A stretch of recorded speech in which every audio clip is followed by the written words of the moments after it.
There's a pain that no parent should ever know, the unbearable grief of burying a child.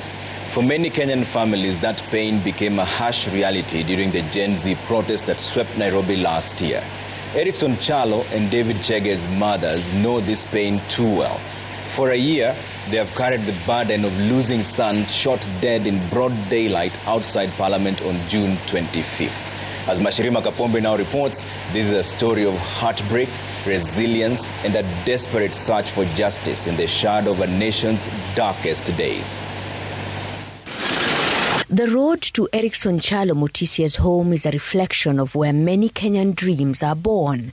Communities of humble beginnings where hope runs deep. These neighborhoods shape the youth, sending them off to cities with hearts full of ambition and the promise of a better tomorrow. But for some, like those who took to the streets on June 25th, those dreams were tragically cut short, silenced in the very cities they longed to thrive in as they fought to be seen and heard. I know you like me, I know you feel me, so let me put that ring on your finger. Ericson, a 26-year-old young man from Machakos, a dancer, baker and butcher. Kenyans came to know his name on the day he died, killed by a gunshot outside Parliament on June 25th. His mother, Caroline, had seen him just hours before. She had travelled from Machakos to Marikiti Market, as she did every week, to buy vegetables for her stall. On her way, she stopped as always at the house Eric shared with his younger brother. Kaniambia mama leo uingie soko. Kaa hapo, saa 6 ikifika urudi nyumbani. Nikamsindika mpaka shooters. Unajua shooters utawala. Ndio nilienda akaingia metro, nikamwambia bye, kaniambia mama nitakupigia simu saa 6. Mimi nikarudi. Nikalala. When she woke up, she decided to go home to Machakos. As she walked to the stage, pandemonium, a group of police officers lobbing tear gas. Scattered groups of young people lingered in the smoke, eyes fixed on the police. And then a thought crossed her mind.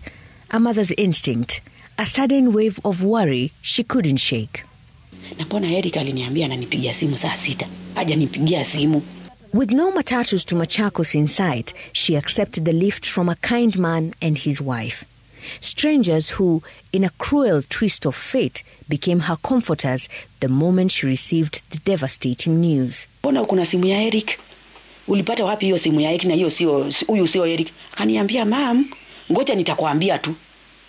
Akaniambia kwanza zima simu nakimbia. Nikamuuliza kwani umemuibia simu? Akaniambia hapana hakuiba simu. Nikapiga tena hiyo simu. Kwanza huyo kijana nikaa alikuwa amechacho. Akaniambia Eric ashafika binguni. She couldn't believe it. Her husband tried to calm her, saying he'd just spoken to their second born. But he too was struggling. A matatu driver who had received the same call, breaking the news. Shattered, he abandoned his vehicle and passengers. A friend found him, met Caroline along the way, and together they made the heartbreaking journey home.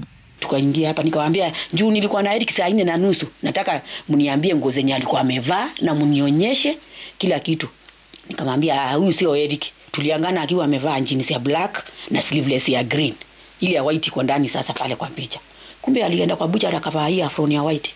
Eric was buried 2 weeks later, following a post-mortem that revealed he had suffered a gunshot wound to the chest and another that had grazed his chin. A month later, they filed a complaint with the Independent Policing Oversight Authority.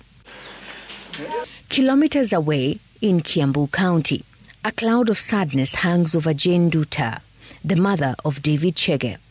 Her eyes speak of a pain too deep for words. It's a look she has carried for a year, since that fateful Tuesday when her son was shot in the head and killed outside Parliament.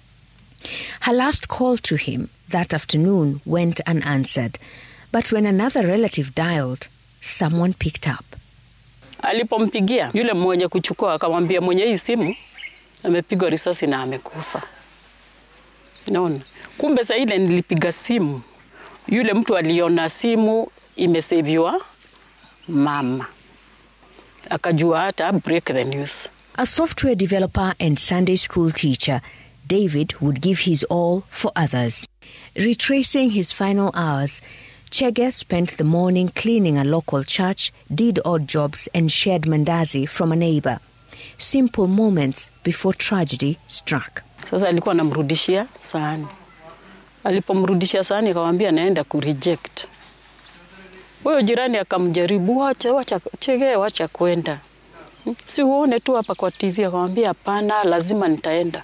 Jane and Caroline have tried to seek justice for their sons' deaths, but it has been elusive. Kuna siku walituambia tukuje na witness. Mimi nikawaambia witness yangu ni Mungu na risasi. Sikukuwa hapo Eric akikufa. Unaniambia nikuje na witness nifanye nini sasa?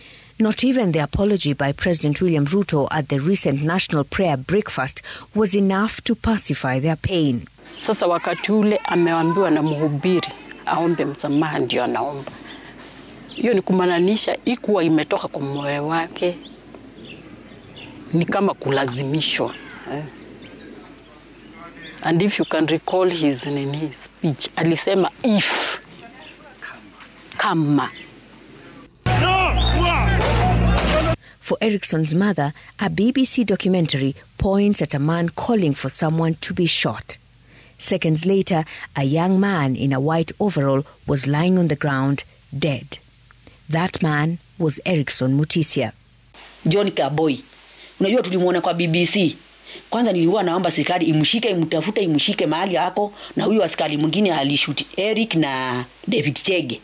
For Caroline and Jane, the system has failed them. But when asked what justice means to them, their answer was clear, without a moment's hesitation. Washike hao watu, hata ikiwa ni kuuliwa nao wauliwe, nao wazazi wao wasikie vile tunasikia. Nitaridhika, sitaki compensation, lakini wakuuawa nitakuja nikae kwa nyumba nikiwa nimetulia. Tuwazike kama venye tulizika watoto wetu. The families of those who lost their loved ones on June 25th carry their pain with a silent resolve and an unwavering determination that although their kin remain buried in the ground, their quest for justice is still alive 1 year down the line. Mashirima Kapombe, Citizen TV, Machakos.